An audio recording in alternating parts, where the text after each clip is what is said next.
And that is what happens when you got 13 chickens fighting over one nesting box, despite the fact there's only 6 in the coop. So, good morning, and welcome to our latest episode of our happy life here. Haha.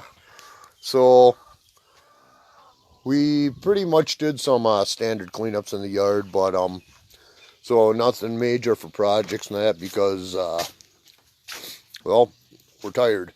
So, I'm going to show you kind of how the plants are going today and a little potpourri of different things here or there. So anyway, first our cherry tomatoes in the Bountiful Harvest platters, and this is really a good time because bear in mind 4 weeks ago they were still in their 3-packs and 4-packs that we bought at the store, and this is why I swear by these planters. These are the same tomatoes right here. I mean, they got big enough we had steak. This one right here is about waist high. They've had several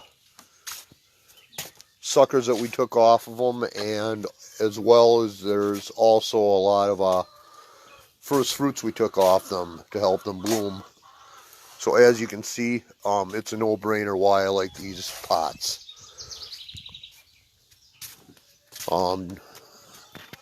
Over here we started a little bit more on our microgreens and that for salads. And we have some more that I'll be showing you up there shortly. Some of the loofahs did not make it too well, but some of them are still holding on. Funny thing is with them, they take up to 200 days, and they are tropical plants, so kind of specialty. Is our first attempt growing them. So if they don't work out this year, we'll try them again next year under a little bit different circumstances. We got, as you can see, we're basically done with the greenhouse for a year, so we did take off the cover. So, and we're going to end up next year, probably this year, killing off most of the ground so we do not have a little mini forest of weeds in there this year.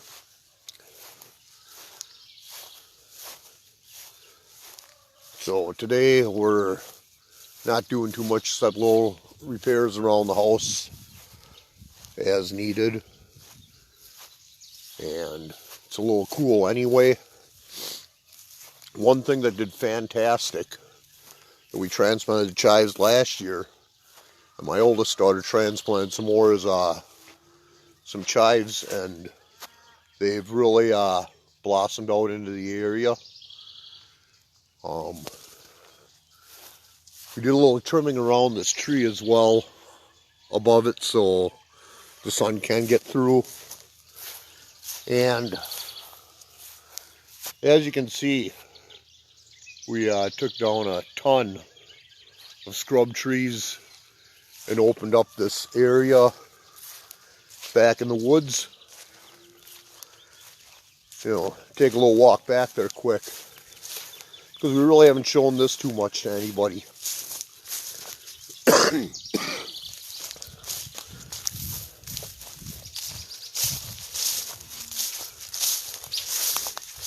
So pretty much all this on this part of the garden in back we cleared out.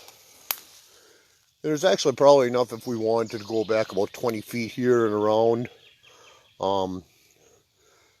My better half wanted to save this tree, so we're going to save this, and which is kind of nice. And we can maybe look into other area things to plant here once we clear some of the weeds. And over here was terrible. And this shows the back side of the flower area where we didn't quite get to either this year. But again, we do have a little bit more work to clear some of this scrub out here. We are probably going to end up planting some more conifers and get rid of as much scrub trees as possible. And I guess if you're doing deciduous trees, I mean it's like, what do you want? What do you want more? Do you want shade, or do you want a little stability in the winter around Wisconsin? Because, well, you're here. You know, with the pine trees, you're going to get a lot more breaking of the wind in the winter, and you'll have a lot more shade in the summer. So, you know, what do you prefer, I guess, is the best question there. And then over here, I'm kind of got the yard a little bit more organized. This was the area here. We're still in the middle of cleanup, and that where all the bags were, so that's a good 150 square feet. And one thing I wanted to show you today too is we do have an issue with well, there is some creeping Charlie here, but our main enemy of an invasive species, and this is a non-stop fight, is a thing called crown vetch. The taproots go as low as much as 8 feet down, and it sucks. It's a terrible weed. But like right here too, this is overgrown, and there's still going to be a little work too in that to do. But our cantaloupe plant there and there is getting taken over by mostly asparagus and other weeds that have gone to seed. I try to leave the milkweed alone if possible, because it does attract a lot of butterflies who are also pollinators too. But as you can see right here, the asparagus has gone to seed. That one's about 7 feet tall right now, so, and taken over here. So I gotta move these over, physically get in. Okay, a crown vetch. This is what it looks like. You see them, it kind of looks like a fern with the purple flowers.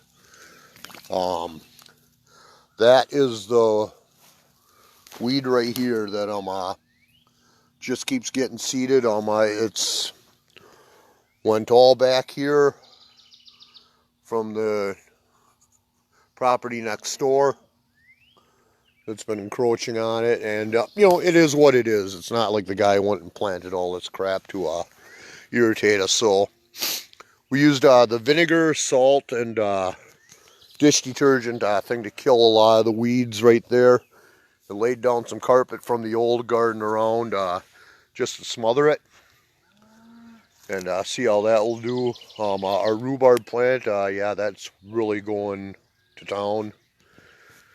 We got some wild horseradish, so I'm going to try and dig some of that stuff up before we totally destroy this area, because I would like to reclaim this area. Whether or not it will, that's another story. So moving along, the blue Hubbard squash, those are amazing. Those are actually seeds about 3 weeks ago. And that patch right in back there, see if we can zoom in a little, right there are a bunch of rogue watermelon or rogue pumpkins that we tilled up in that. So we don't have much in here right now, but they are like all the squash, the gourds, the pumpkins. We got a couple watermelons down here. So we can see what this does. Yeah, there's a lot of grass and weeds, but at the same time too, was where we were dumping all the chicken poo last winter. There's still a little damage from the cold to the grapevines and that, but some of them they're starting to shoot up a little bit more, so those have been doing fantastic. What was really amazing is our daikon radishes and fava beans over here. They are blossoming like crazy. As you can see right there, and yep, those were the daikon radishes from seed about 3 weeks ago. So hopefully they'll be pretty good. The leaves are huge on them. And over here are the eggplants seem to be doing fine that we replanted, and over here are some of the sugar snap peas climbing the trellis like we wanted, and the dill. What we were going to do over here is hopefully what these will do is end up going around the entire trellis and kind of making a living structure. Down here, now we finally got most of the small weeds. We got pretty much a lot of our okra that are starting to go pretty good. And these plants will bloom up pretty good. A lot of them have their secondary leaves. Our pepper plants, we're starting to get some good blossoms. And the ones that I'm really concerned, because they're actually the first time I ever grew them. And they're actually the most expensive ones too, are the Carolina Reapers, which we do have some flowering started right there. And the Trinidad Chocolate Scorpions, the regular scorpions, they're starting to flower a little bit. Moving over here, there's some more okra, which we did so many because it's actually, you don't get that much per plant, but they do come back all year. And they get quite tall. They're full of vitamins, a lot more than you think. Now these, weren't sure they were going to make it, and we picked off the blossom. They're called basket of fire peppers.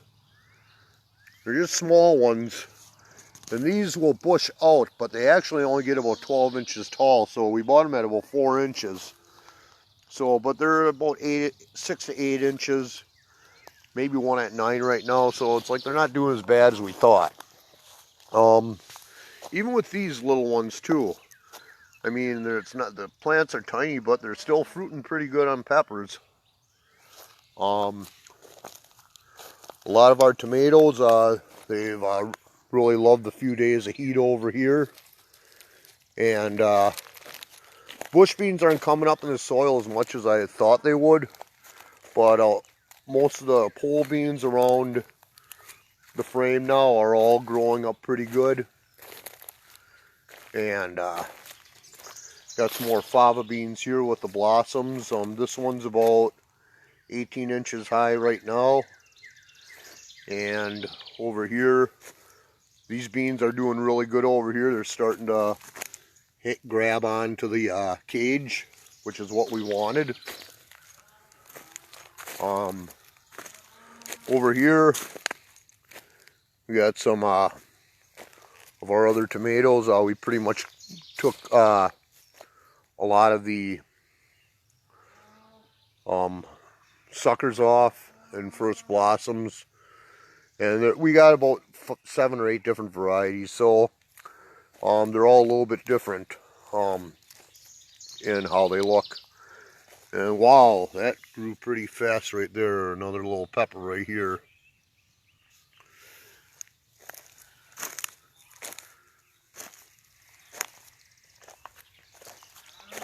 As far as the raspberries have been going, we've really seen an increase in there as they're growing. And even the blueberries too, they're starting to grow pretty good.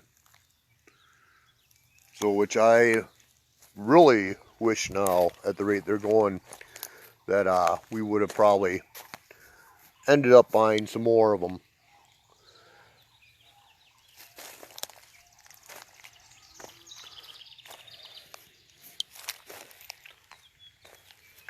Right here, the pear trees we bought, we're just going in, but if you can see right here, you know, there's a lot of new growth up here. Some 8 to 9 inches. So these are going really good as well. You know, the sugar lace snap peas that Jeannie grew from seed, those are starting to take nice to the cage. And you know, like I said, the soil from Fleet Farm doesn't look the greatest, but I'll tell you what, the Brussels sprouts failed last year, and they're looking fantastic this year right now. Cucumbers, they love it. I mean, right there, these have had growth you can see in the last couple days. Over here we're finally starting to get them, some of the weeds out of here, and our patty pan squash have been doing okay. Hopefully within another week or so too, things will start coming up. Right here we did put a few fava beans in here. We did some more snap peas around the teepee trellis that we put up.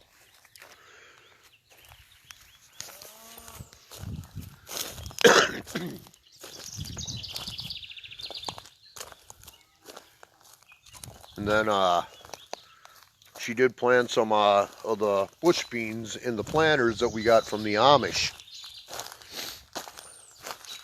And those are going off good. You can see a lot of our herbs made a good comeback as well. And those are kind of iffy a lot of times just from the weather alone. On the other side where we expanded the herb garden as well, we've used all the sugar snap pea seeds we got from the Amish when we went up there about a month and a half ago. And you know, it wasn't much last week, and you can see right now they all popped pretty good.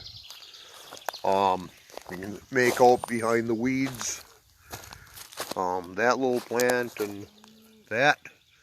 Those are the okra seedlings on this half, and all in all we got about 60 okra plants that we planted this year. And some of these were planted a little earlier, so they do have their secondary leaves on. It's kind of disappointing because we waited for the corn, and the only thing I can figure is we got a bad batch of seeds. And they might have been about a year older than I thought. But we got a whole one growing right there. And so this half of the bed we will most likely be ripping out and just weeding good, and then we're going to plant something else, and after that's done we'll put some preen over it. Likewise over here we do have some okra growing in that, which shall be taken over there soon. This right here is a natural ground that was under here, and I don't think we added too much except some preen when she was done with the marigolds, which do deter some pests and, you know, again, make good pollinators. Her broccoli's taking off pretty good. We can keep an eye on this so it don't bolt. Right there we got our first little head going right there, so we'll see how that's going. And ooh, I think she's got a start of another one here too. These tomatoes here too are a brand called Amish Paste, obviously where we got them. And it's strange because they look a little different in that, but they seem to be doing okay. They got nice strong stalks as well, and you know, again, they've already got the blossom started. One thing we did with the strawberry plants that did make it, and we bought some more at Mayfield Nursery this year, is they love the raised bed and the mulch.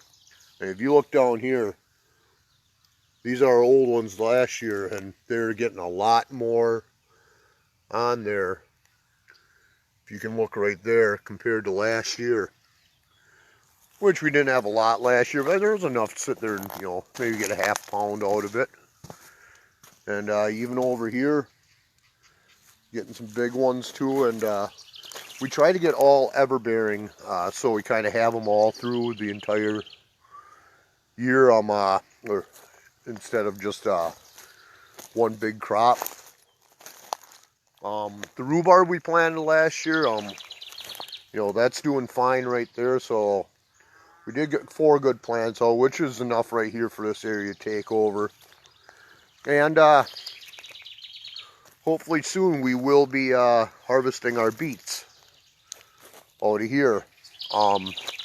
We'll probably end up putting some radishes or some quick crops in there that can go pretty good in that. And at the end of the year, we plan to take some garlic and plant it here. So as far as that goes, we do have a couple heirloom, couple pounds of heirloom garlic we bought from a awesome place, Schultz Sensations. in Campbellsport, or I believe they're out at Ashford now or somewhere like that. But he does a phenomenal job on his garlic and that, and we were completely happy. One thing I would like to try is if anybody knows of a good elephant garlic, and PM me. The only thing is make sure it's an American one. And the way you can tell on all garlic in the store is if you see the roots on the end of the bulb cut off. That means they are from China or other parts of Asia. And the reason they cut that off is because there's some type of root rot or something in there that can spread.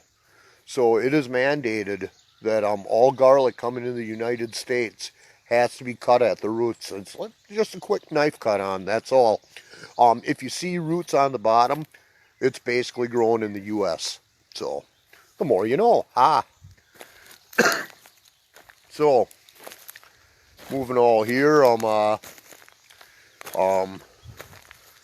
little wild plants here that we decided to keep. We got some spinach and arugula growing here, and some of the spinach is finally going up. This right here is red giant mustard, and 2 weeks ago this was seed. And I gotta say right now, and here's another one too, and I gotta say right now that we took all these greens and cut a good sized salad for all 5 of us. And when you see kids willing to chow down on spinach and mustard greens, man, it's good. So something to consider. Arugula actually only has about a 25 to 30 day harvest time. The giant mustard, probably about 40 to 45 days. And if you look down here on the side of the leaves, hopefully I can get back up now. About maybe 3 weeks ago we planted this, and the leaves, like right now compared to the hand, I mean, they're pretty decent size. And cut these right off the scissors, take them all in, wash them as a mix, cut them up together. I don't care. It will kick the crap out of any organic salad out there on the market. And it's a heck of a lot cheaper too.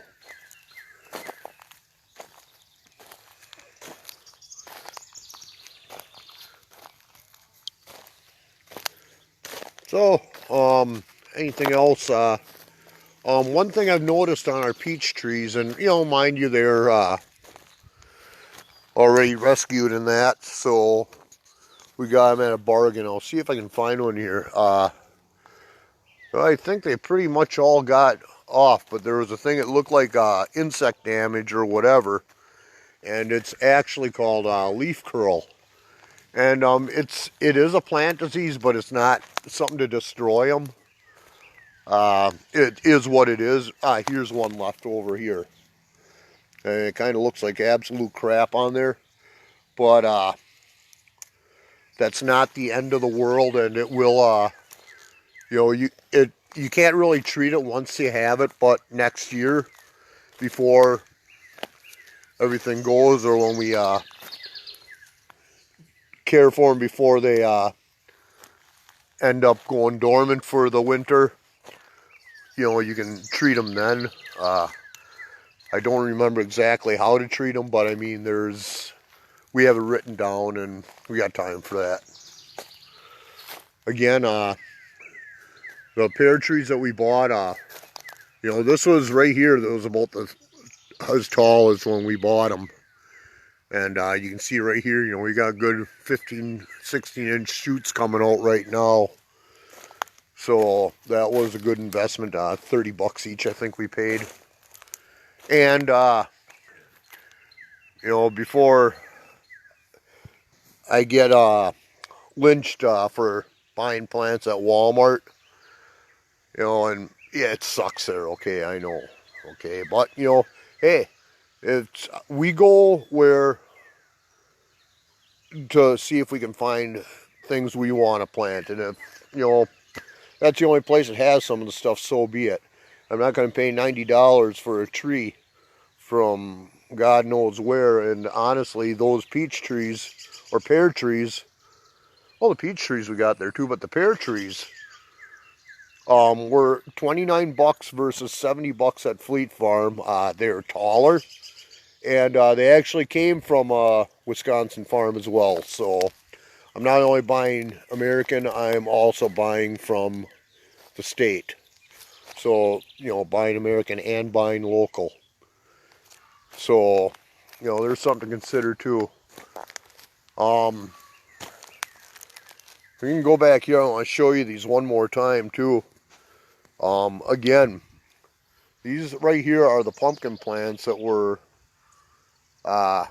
growing, just grew out. We did not plant them. They sprouted up because we probably missed a few seeds when we were tilling, which is kind of cool in that. So, we'll have to see what comes out of them, if anything. And it'll be awesome if, you know, I'll probably end up hand pollinating a lot of them since I know what I'm looking for now. So that's a little bonus. And yeah, if you listen closely, I don't know if you can hear the ladies are squawking in there.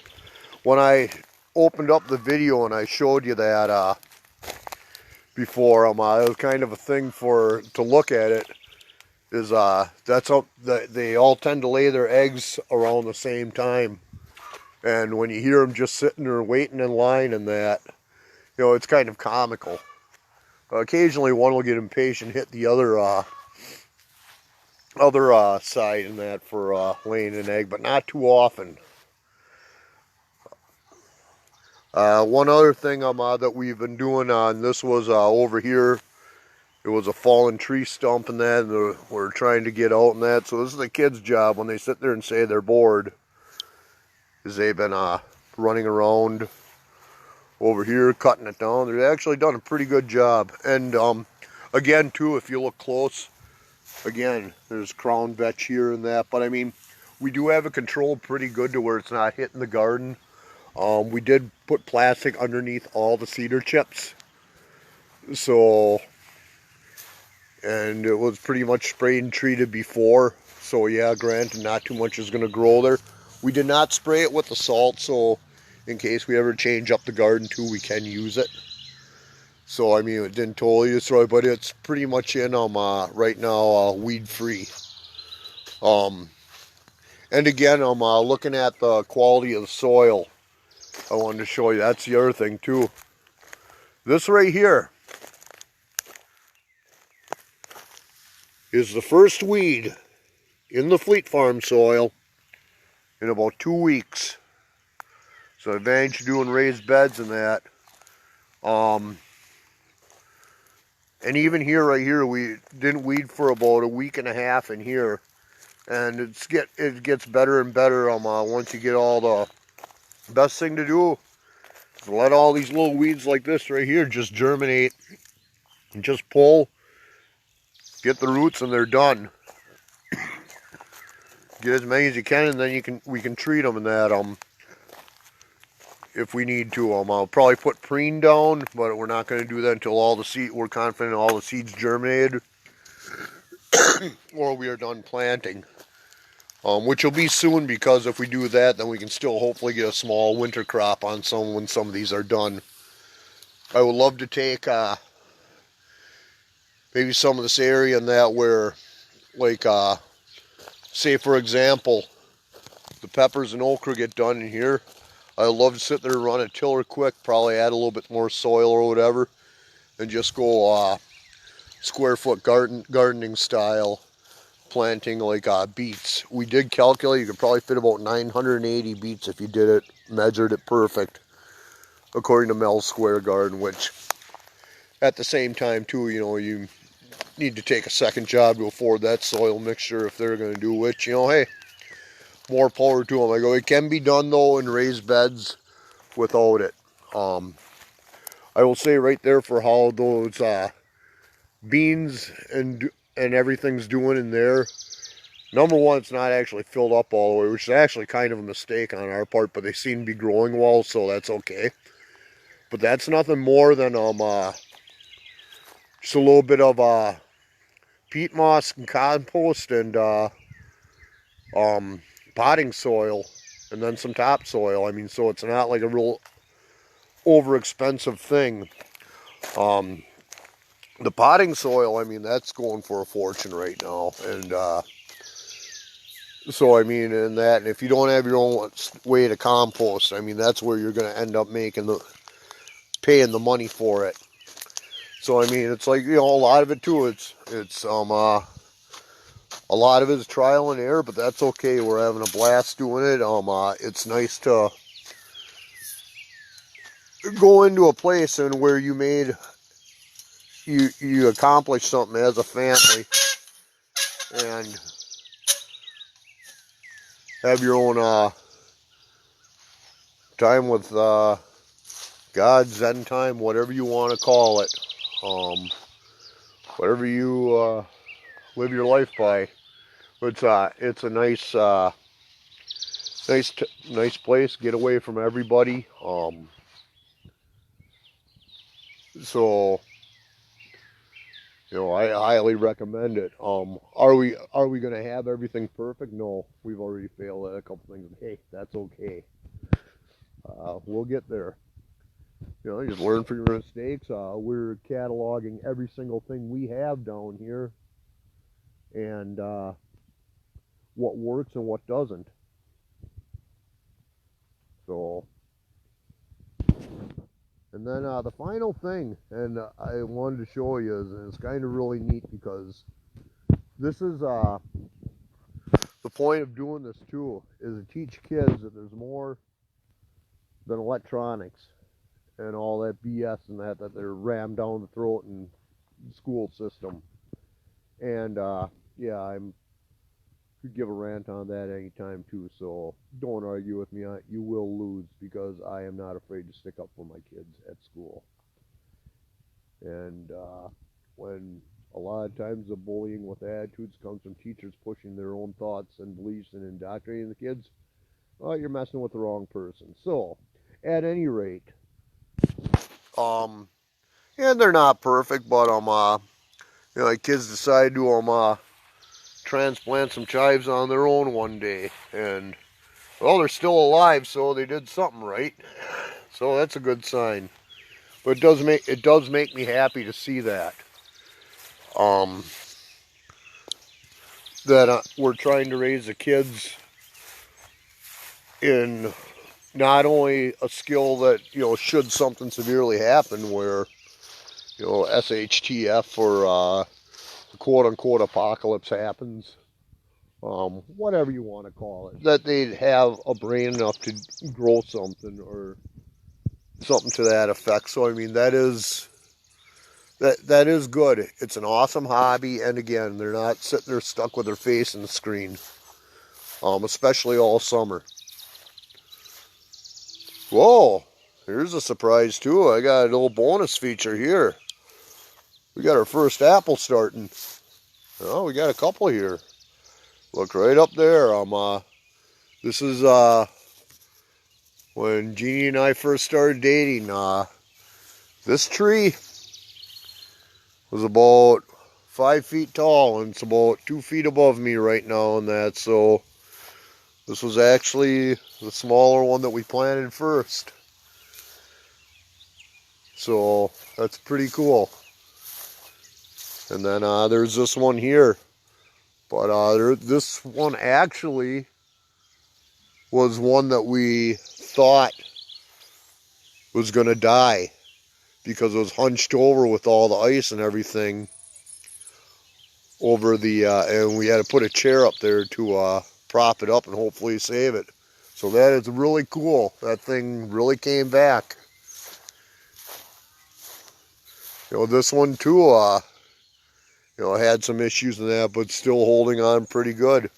But as you can see, like right here to where it was last year, again, the crown vetch is going a little nuts, so we're going to have to run around there and take care of it.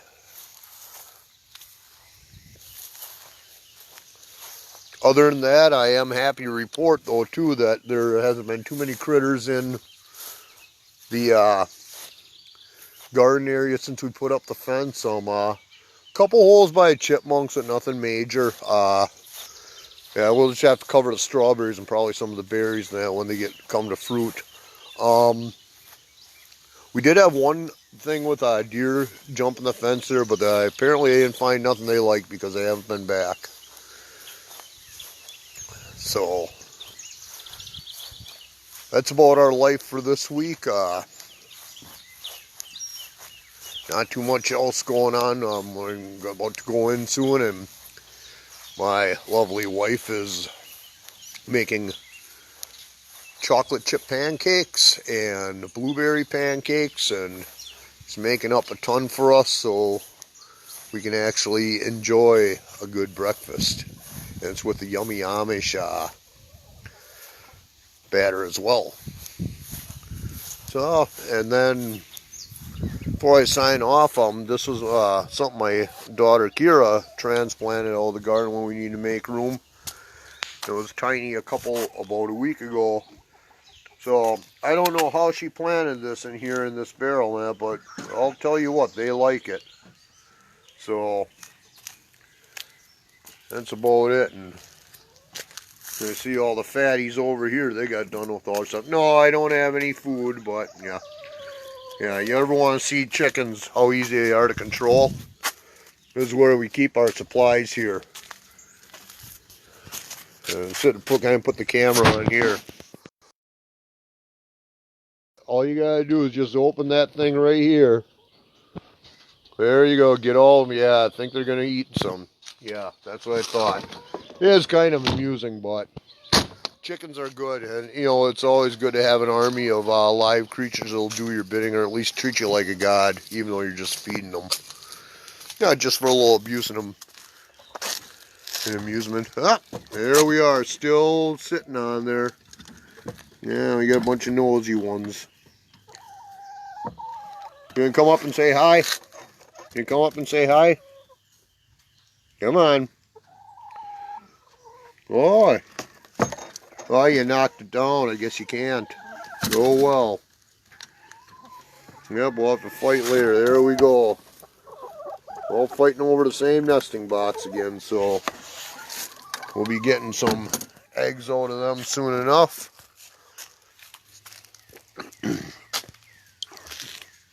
So again, I hope everybody has a happy Sunday. Life is good out here. It's finally warming up a little bit. So we will see you next week then. And have an awesome, awesome Sunday. And I hope your work week goes fast for all of you as well. Until then.